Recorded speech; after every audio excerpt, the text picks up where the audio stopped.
Hello, and welcome back to another episode of Let's Begin Again podcast. I am your host, Patricia Peña, and I am very happy to have you back this week. It's been, for me, a couple of chaotic weeks, a lot of things to do, but very grateful that I am able to set time aside to dedicate to this podcast because it truly just gives me a lot of happiness, just overall good energy to be able to sit down and talk to you guys for an hour or so. Now, that being said, I also wanted to say thank you so much for your love and support through all social medias. Thank you for being here, for listening to this podcast, for giving it so much love from the first episode.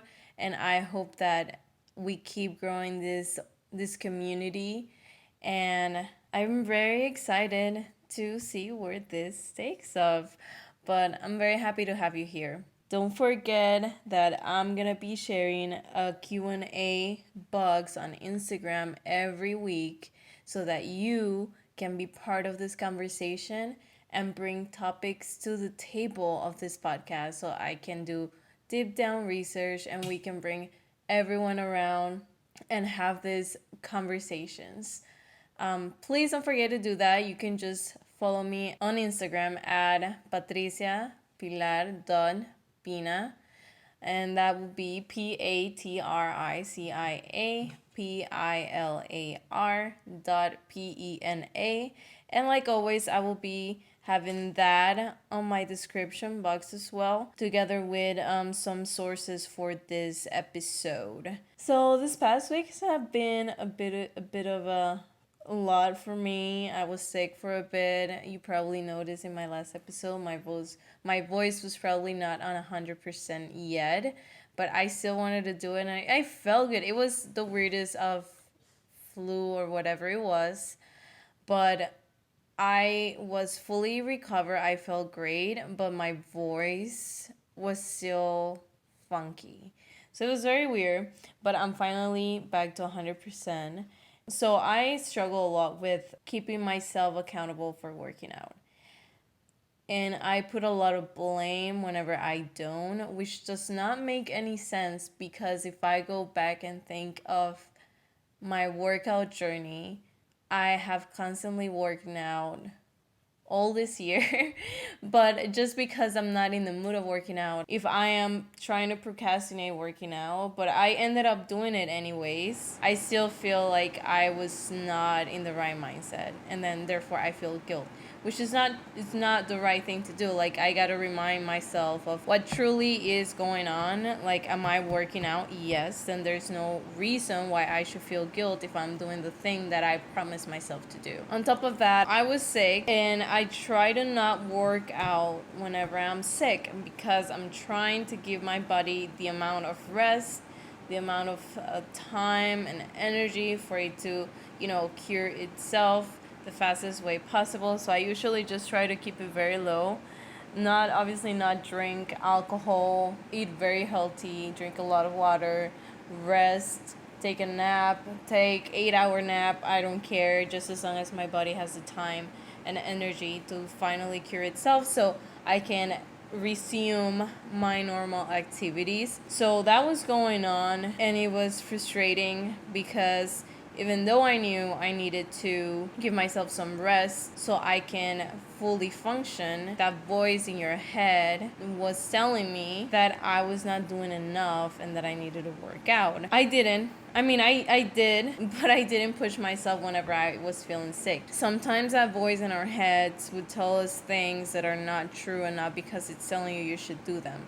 Even though in my head I was feeling guilty and I felt like I needed to work out, I'm not gonna do it because at the end of the day, I know what I'm doing. I trust that because I'm sick, I'm gonna be able to rest and fully recover. I cannot put that much pressure on me to check all the boxes if one part of me needs more attention. In that moment was my health, my sickness, and my focus was on getting back to where I was 100% so I can resume my life. Well, I'm sure that part of that is having compassion towards yourself. Whenever you're feeling guilt, maybe just sit down and think, why am I feeling guilty? And is that something that is true? So in that moment, I stopped, gave myself a moment to think, why am I feeling guilty about not working out? I'm literally sick. I feel exhausted. I'm working 10 hours a day. It's taking a lot from me, from my body, trying to recover, work. And then on top of that, I want to stack working out. I don't think that's fair for my body. So I should respect my body. I should give it the time it needs to recover, to then be able to be fully 100% me later on, and give 100% to everyone around me, to everything that I do. Because even if I work out, I'm probably not gonna give my 100%. And not only that, but I'm also not giving 100% to my body to fully recover.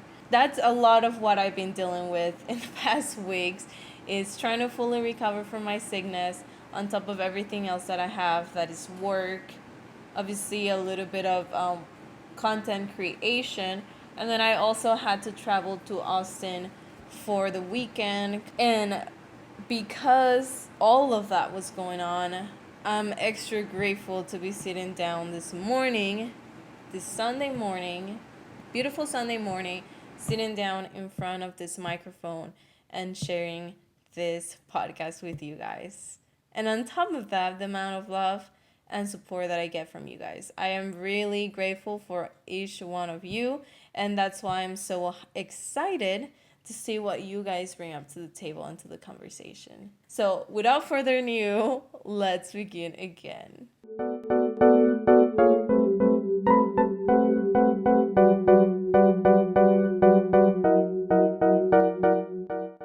Let's begin again with the circle of life. Now, you probably know what the circle of life is from the famous Disney movie, The Lion King. And I want to say that that's the first time I probably heard it too. Did I knew what it meant?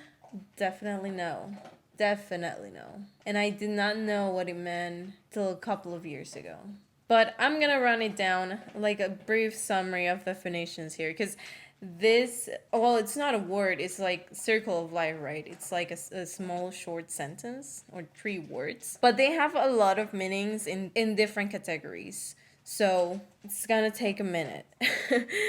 So the circle of life origin comes from Hinduism and Christianity. Both religions mention it in their scripts. In a similar way, I would say that the basics are the same, but each of them has their own details. Let's put it that way.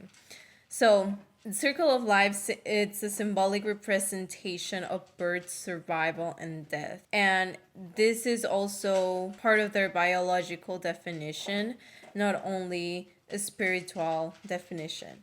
And this exists across multiple religions, like I said before, and philosophies, but some more complex than others. The shape of the circle is because life is a constant loop of people constantly being burned, and people not burned like on fire, but BORN.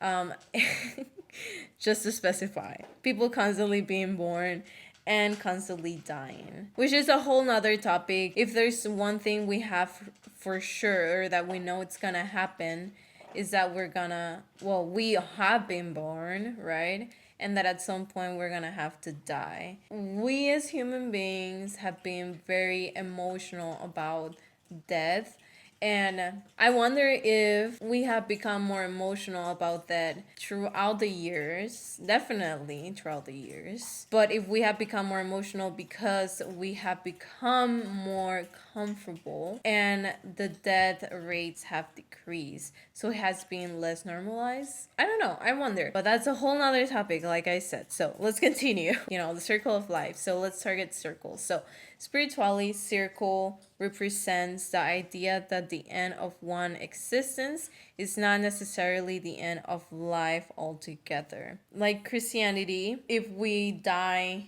in this world, there's a belief that we're gonna move on and live another life, whether it's in heaven, a better life, most likely a better life than the one we have lived here. Same with Hinduism. Well, I don't know the details and I don't want to get it wrong, but it's around the same theme that if we move from this life here, it's not that it's just nothingness. It's that we're going to move to another circle of life, most likely better than the one before. So after this life, there's another one, sometimes better than this one. After all of this circle of life definitions based on spiritualism and religion, then we have the biology definition, which, like I said, is very similar of representation of birth, survival, and death, but it also represents the infinite nature of energy, meaning if something dies, it gives new life to another. I don't know if you guys remember from biology class, but I do. And I remember noticing the circle of life. Maybe they didn't call it that, but I do remember how they would say, like, if an animal were to die, then it will decompose and decay, and then all of what he was becomes nutrients and food for other organisms, whether it's fungi, bacteria, and then eventually makes the soil more fertile, and then makes trees grow, makes, all of this. So that's the first time I ever have an understanding of how we are all connected through energy. So human beings, animals, plants, grass, we are all organisms with energy, and we're all connected to each other through energy. And that's part of the definition of biology.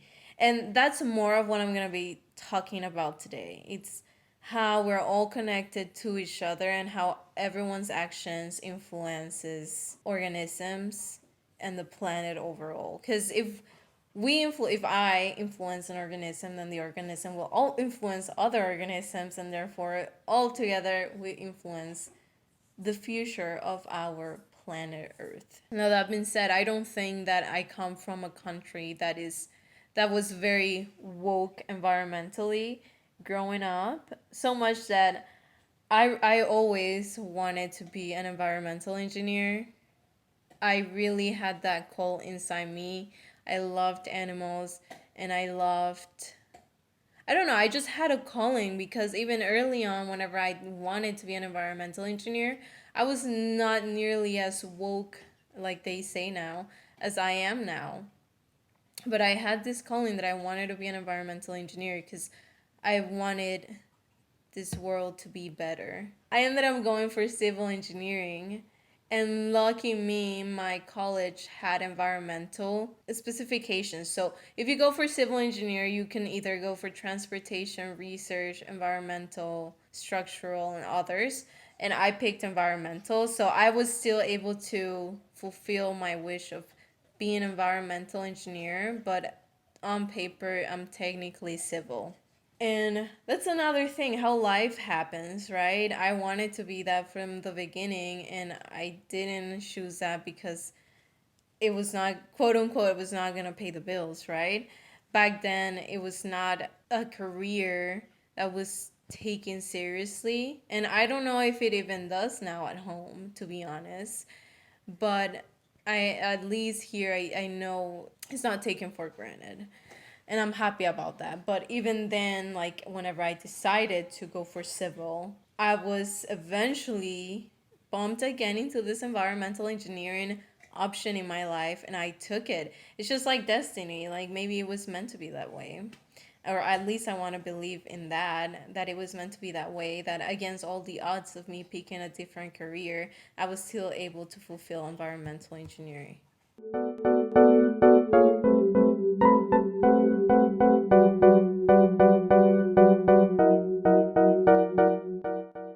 When the Lion King said the circle of life, they were not kidding. They were onto something, that at least I was not ready for at 5 years old. Like I said, I never understood.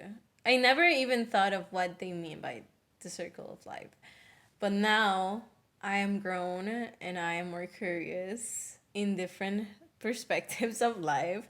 So here I am. They were onto something, and it is real. In the past 30 years, there has been an awakening on our connection to this planet, and not only as a home, but also as how everything we do to it, good or bad, will come back to us. And we're seeing it every day in this world, right? We hear about climate, well, I hear about, I don't know if everyone does with this algorithm in Instagram and social media, but I see climate change, I see carbon emissions, I see all of this on social media. And even aside from social media, is that right now I'm in Oklahoma, and in the past 6 years, 6 years since I've been in the US, I had never ever had the chance to say that it's hot enough that it's hotter than back home. I've always been able to withhold the weather here in the US just because I come from a country that is not only hot, but it's humid and it's tropical rainforest weather. So it's hot and humid and you're constantly sweating, and that's okay, that's life. But this year has been the hottest it has ever been here in the US, at least where I live. Like, I walk outside and like I cannot withhold the temperatures, and I checked, and then I sat down and checked like how hot is it, and it was way hotter than back home. Like, so hot, and it was crazy to me. And that's where I think, like, I don't think this is normal. Like, Panama is all the way down by the equator, like near the equator. Therefore, it makes sense for it to be hot. But up here, like, I don't think it makes sense. Maybe it does. I don't know. I haven't done research on the weather history here in Oklahoma. The more we neglect and we don't make this link between our actions and how the planet and the weather and everything is connected, the more that we give the command to something we are not controlling. So yes, this all sucks, and it is hard to talk about this without it being a bummer. So the last thing I want to do here is to make you feel like there's nothing you can do to help. To avoid this, I will be also including some small actions that we all can do to improve, to make a big difference in today's world. The first topic I want to bring up is fast fashion. So fast fashion runs by money. Their strategy is moving their factories to countries with a poor economy, getting away with paying less than the minimum salary, and buying low quality fabrics that can be worn max 6 times. Like, whenever I was in middle school, all I will buy was Sarah or Forever 21. And it was the thing, like, it was not even seen as like cheap. It was seen as like, oh, if you're wearing Forever 21, you're kind of fancy, right? I remember that, and I definitely agree with you can only wear them like 6 times and wash them 6 times, and then they become thinner and thinner, and then it kind of looks like you're wearing a thin, super thin piece of clothes. We all know that that's true, and I don't know if there's other better, that they're improving. I know that some companies like H&M are trying to do like this recycling materials and all of this stuff. And again, I would say that trying to compare the carbon footprint from these companies is very complex. So yes, H&M is introducing this new recycling material fabric, but does that cover enough for their total carbon emissions? I don't know. And it's very complex to calculate, because it not only you don't only calculate the carbon emissions of production, but you also have to calculate the ones from transportation and all of this other stuff. So it's a very complex thing to calculate, but it's a beginning step. Now, I have also seen a lot of companies, and overall, not only for fast fashion, trying to incorporate things like this, but not for the right reason. They just do it for marketing, right? Because now people do care about the type of stuff. So if H&M introduces and I'm just using H&M as an example, but H&M introduces recycling material clothing, then people like me who wanna buy things more environmentally conscious are most likely to buy from them, because they're like, you would think like, oh, they're trying, they're gonna get there eventually.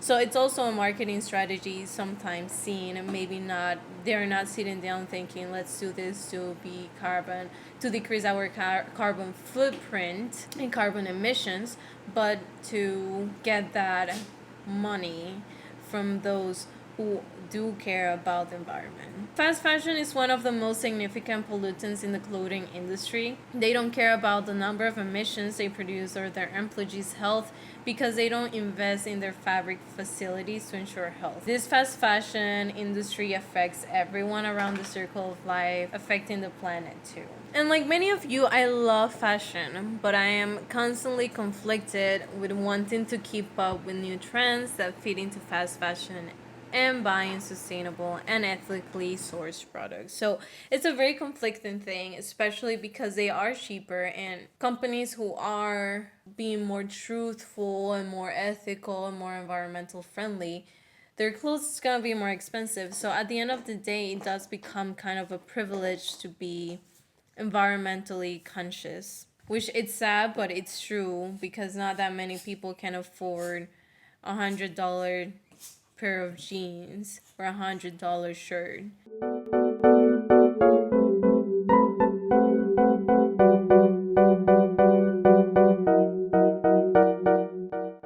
So my strategy in this case is to wear what you own, plain and simple. Try to repair old clothes as opposed to throwing them out for a simple tear, or tear, Tear, in case I'm not pronouncing it right. Try to not end a piece of clothing's life cycle by throwing it away. Instead, modify it and at very last resort, donate it. Avoid fast fashion if you can, and companies like H&M, Fashion Nova, Shein, Forever 21, and so many others. Like, I feel like every time I open Instagram, there's a new fast fashion company. They are all among the biggest pollutants, like I said before. And if you don't absolutely need to, then try to avoid those. Instead, opt for thrift stores and secondhand clothes and sustainable companies. I think that overall, just be mindful of what you consume. Try to do your research and buy consciously, thinking of the environment. Be aware of who you're buying from and make sure they have ethical, eco-friendly, and sustainable manufacturing, and that they are transparent about their work process. If you can't find any information about the company, then it's probably a sign that they are hiding something and they're being very shady and not truthful to their clients. And that's a very red flag. I mean, wouldn't you want to know where your clothes is being made and how much you're paying the people who make them? Like, I think that's one of the main things, at least for me, is I try to think, or I want to know where this came from and how was it made, and that whatever I'm wearing gives me a peace of mind that at least it's aligning to my beliefs and my ethical and my integrity. Now, that being said, I don't want to say that I'm always buying secondhand or just reusing what I already have. I do have new clothing, and I buy from Urban Outfitters. Not a lot, but if I do need to buy clothing because I'm running out of my stuff that I already have, I do opt for somewhere like Urban Outfitters or Anthropology. So it's not like I'm never buying new clothes. I do.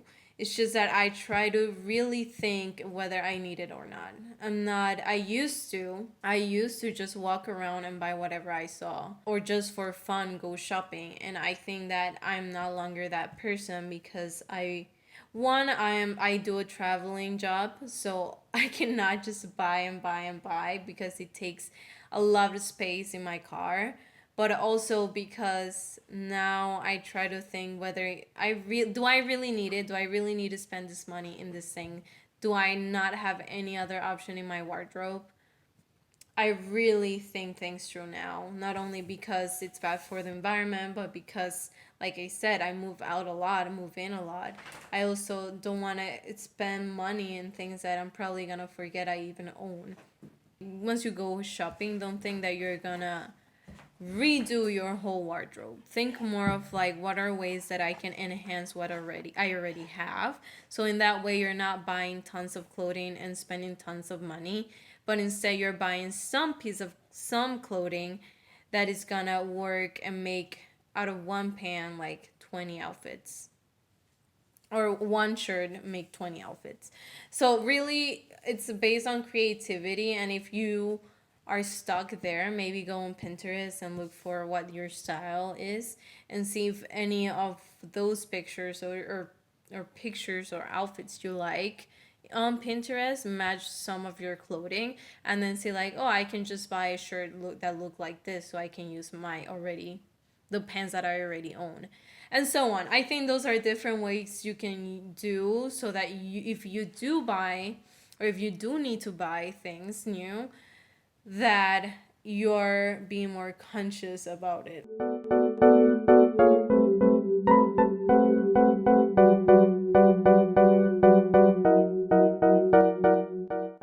The second topic I want to bring into this is a diet. And I'm not talking about paleo or whatever you call those diets. No, I'm talking about the food industry and animal cruelty in it. There are so many videos, documentaries of this that you probably have already seen. And I understand that meat is food that we have gotten used to seeing in our dietary intake. And just as you're probably gonna be too, I was shocked to know that it is not needed by our bodies. And yes, it is not needed because I don't know if many of you guys know this, probably not, but I became vegetarian back in, when was that, 2017? I think it was 2017, my sophomore year in college. And before that, I mean, I was full on eating meat, chicken, anything and everything. Back home growing up, it was kind of a no brainer. If you were eating something, it had to have meat on it, whatever it was. Usually it was rice, beans, and meat, or spaghetti and chicken, or anything really had meat on it. But as I moved out of home and my hometown and I went to a different country, I realized that I didn't really like meat. I never liked the taste of meat. I only ate it because it was in my plate, and it was, I don't know, if you grew up in a Hispanic household, you will know that not eating your food, it's kind of disrespectful. So I only ate it because I had to. So going to college and being away from home, I realized I didn't like it. And like I said, I always felt this urge of being an environmental engineer and being up to the environmentalist. So I knew that it was not only gonna be good because I'm not gonna longer be eating something that I don't love, but also because it has health improvement, and then also it's gonna be better for the environment. At least I'm gonna feel like I'm contributing something to the environment. So I stopped eating meat. I kind of took it slow. I would eat meat every other day, or I would not eat meat during the weeks. And then I moved to not eating meat during the weeks and just on the weekends. And then once I felt like I was ready to just give it up, I made an appointment with a nutritionist. And I sat down and I explained to her that I was trying to go vegetarian. And I told her, like, what can I do to give my body what it needs without having the meat? Like, do I need, I was wondering if you can prescribe me like supplements or whatever it is needed. She was like, you don't need anything. And I'm like, what do you mean? Like, make it make sense. I've been eating this all my life because my parents and my everyone around me really told me that it is needed per my body. And then she was like, no, you don't need it. Like, yes, meat has, fats, protein, and all this stuff, and iron. But you can find all of those in vegetables and other foods too that are not necessarily meat or chicken or any of those. You can be fully vegetarian and be getting enough of all of those.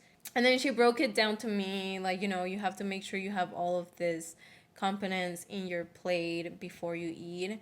and you should be fine. If you're concerned about it, then just do a follow-up appointment, and we can do some blood work and make sure that you're getting enough of everything.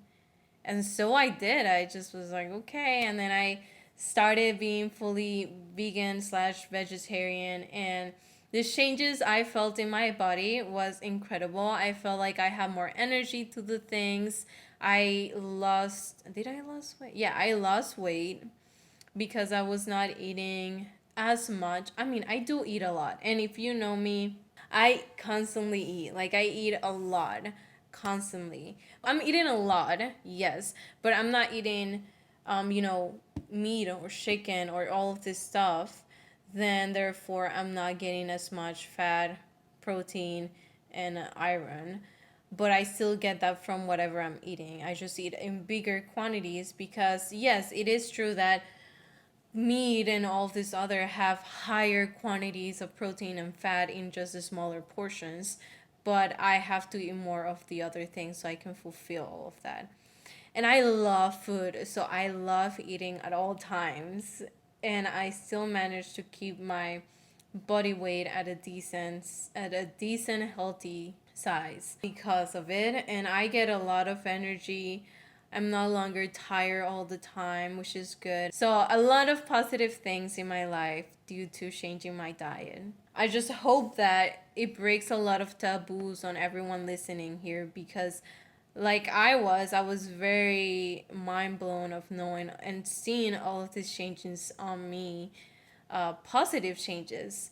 And yes, it was hard. At least for me, it was hard with the chicken because that was something I did like, was chicken. And I it was hard to give up. But once I spent like 2 3 weeks without eating any meat, including chicken, I was kind of like, it's not worth it. Like, I already sacrificed 3 weeks of my life not eating it, and by giving it up one day or one meal, I don't think it was worth it. So then I just kept pushing it and pushing it.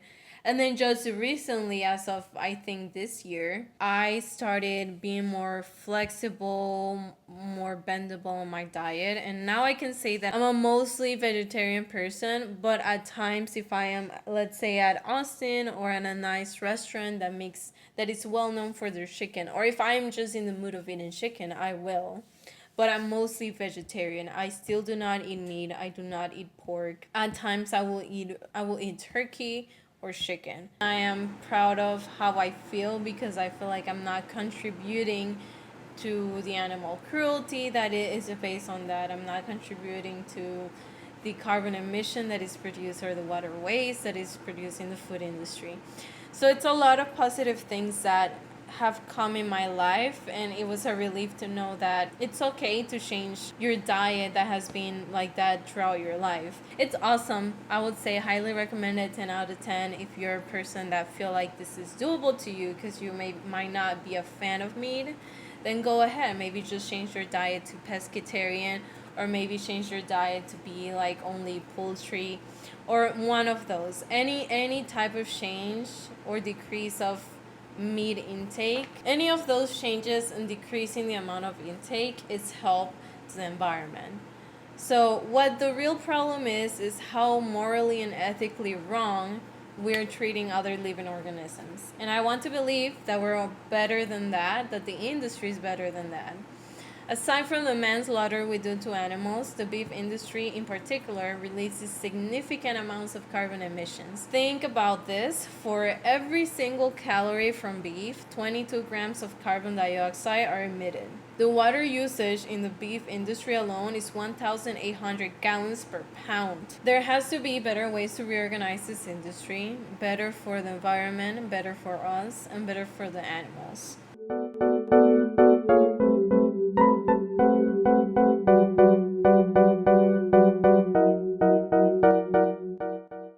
The way that I see it, whenever I go grocery shopping, I buy organic stuff. I don't like anything that has any type of chemicals, any type of hormone related stuff on them.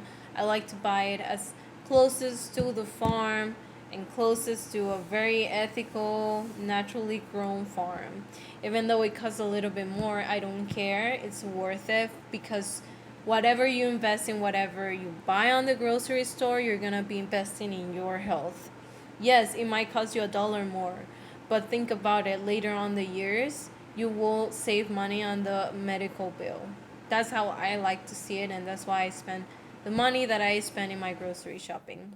I know that not everyone has the financials to buy organically growed stuff. So there's always little things you can do. Maybe decrease the amount of meat you eat. Maybe decrease the amount of chicken you eat. Maybe decrease, like I said earlier, any type of change is a good change. Although myself, I am a vegetarian. Like I said, sometimes I will eat chicken. I don't think it is easy to simply stop eating meat and dairy. I also don't think that everyone has that privilege because vegan products tends to be on the pricier side. And to put things into perspective, I will also link an article that talks about how meat consumption has decreased malnutrition throughout Africa. What I am trying to say is that clearly veganism or vegetarianism isn't the way to go for everyone. But by eating less meat and dairy, you can reduce your individual footprint and your food related emissions could fall by around 13%. This strategy I suggest is 80% plant based, 20% meat and dairy. Meat and dairy. And this is from NYT's Melissa Clark article, which I will also be linking. If you're interested in veganism or oh my god, this word is so hard. Vegetarianism, then please let me know and I can make a more detailed video on that.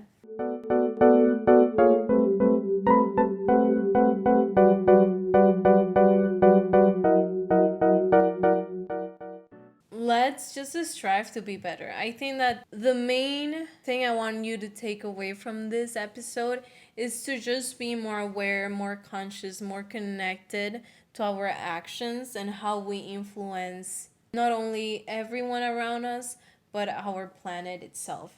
And this circle of life and this flow of energy between all of us is not only based on the environment, like this topic, like this episode, but it's also influenced in how we are with each other and how we can influence each other. But that's a whole nother topic to bring up. If you want to take anything from this episode, I want you to be more conscious, to be more aware of your decisions, whether it's for fashion or for your diet. Let's be more conscious and let's change the world little actions at a time. I know that a lot of people believe that what is it gonna matter if you change your diet? That's just one person. I think that by that you're influencing many others around you to change their diet. I know for my case, I became vegetarian and my aunt started eating more veggies. And I can tell you right now, she's probably on that 80-20 diet because I influenced her and I started motivating her to do so. And just like I did, I think that you can influence people in your life to change as well as they can influence people in their life. And we are all connected. We eventually can make a big group of people that just got influenced by you only. We do have the power as clients of these big corporations because guess what? If the demand decreases, then the production decreases too, decreasing their overall carbon emissions. We do have the power. We just gotta believe it and we gotta make actions. One of the biggest change in me since I started doing it was how proud I was on my actions, how I was living up to my integrity, how I was linking my mind with my actions. Nothing can give you that satisfaction. Being proud of your actions. I empower you and encourage you to do it. You're gonna feel emotionally, mentally, physically better, and you're gonna be influencing people in your life. And that's it for the episode from today. Thank you so much for being here. I'm grateful for you. I'm grateful for this podcast, and I am very excited to have you here. Don't forget to go and follow me on Instagram at patriciapilar.pina, PATRICIAPILAR.PENA, to be part of the conversation and be waiting for that Q&A sometime this week. Don't forget to review and share this podcast with everyone around you. I'll see you next week, and let's begin again.